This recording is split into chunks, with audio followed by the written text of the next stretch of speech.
Fox News alert, newly declassified documents identifying more than a dozen Obama administration officials involved in the unmasking of Michael Flynn. And at the top of that list, former Vice President Joe Biden.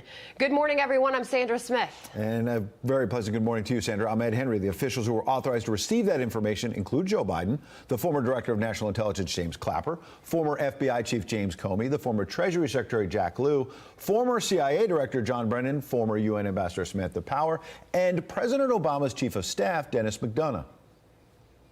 Those officials all making requests that may have identified Flynn as the American overheard in that December 2016 call, talking to the Russian ambassador about lifting U.S. sanctions.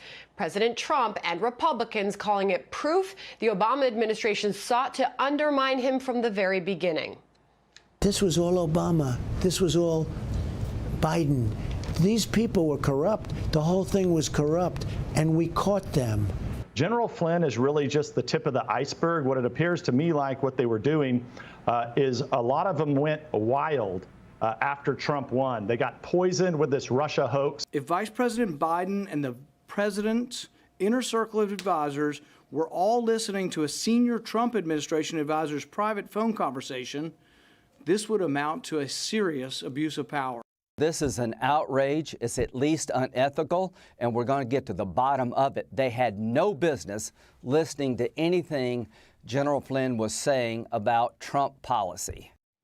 Fox team coverage now. Former House Oversight Chairman Trey Gowdy here live to react. But we begin this hour with Chief White House Correspondent John Roberts live on the North Lawn. Good morning, John.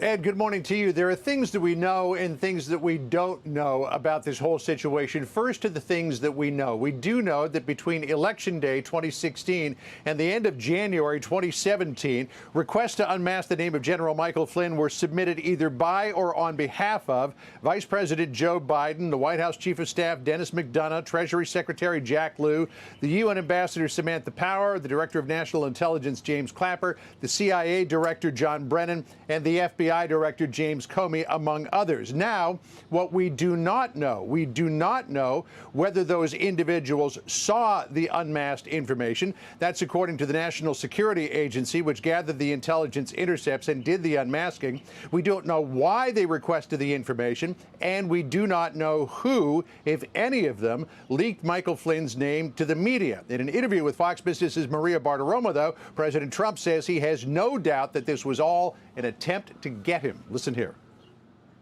It was the greatest political crime in the history of our country. If I were a Democrat instead of a Republican, I think everybody would have been in jail a long time ago.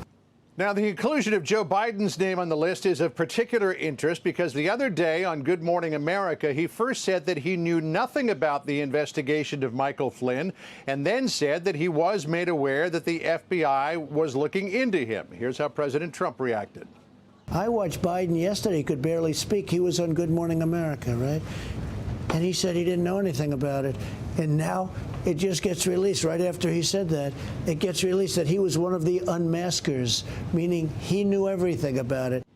And former Vice President Biden responding, these documents simply indicate the breadth and depth of concern across the American government, including among career officials, over intelligence reports of Michael Flynn's attempts to undermine ongoing American national security policy through discussions with Russian officials or other foreign representatives. All of this is going to be looked into by prosecutor John Durham, who is investigating the roots of the Russia investigation. We will likely hear from President Trump today as well, Ed. He leaves the White House at 12 o'clock. He is headed up to Allentown, Pennsylvania, where he'll hold an event at a company that makes and distributes personal protective equipment. So a couple of opportunities to hear from the president, but no question, by the tone there in Maria's interview, he's pretty incensed about the whole thing. He certainly is, and we'll be there live when he's in Pennsylvania. John Roberts, thank you.